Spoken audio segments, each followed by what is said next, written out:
قشنگ واقعا خیلی جالبه. مه و نگاه کنید.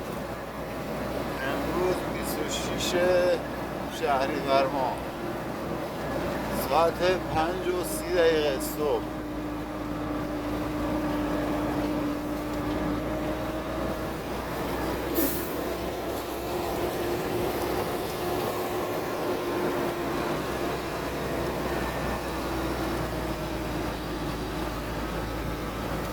بریم پیش دوستان که خوابان، بریم پیش دستگاه پارک کنیم، بریم منزل داره استراحت. ولی نگاه مه و چقدر زیباه، تو دره و تو جاده و فرا گرفته.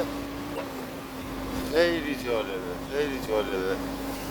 این پروژکتور رو نمیذارن که واقعا قشنگ پیدا باشه.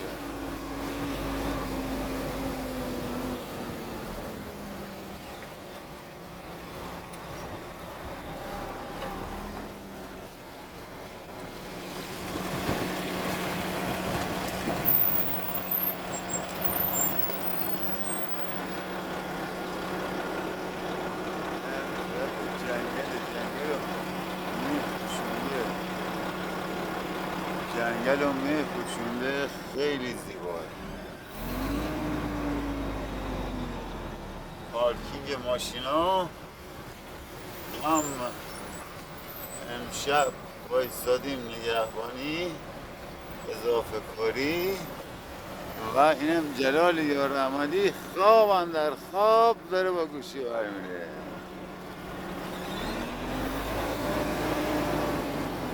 کتی بیا، کتی بیا، بیا بیا بیا بیا تازه بیا. چطورید؟ تو چطوری؟ دوم چفتی؟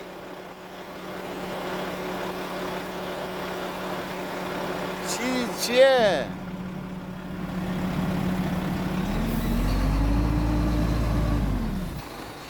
بذار بریم بیور که دره مشخص بشه. خیلی زیباه.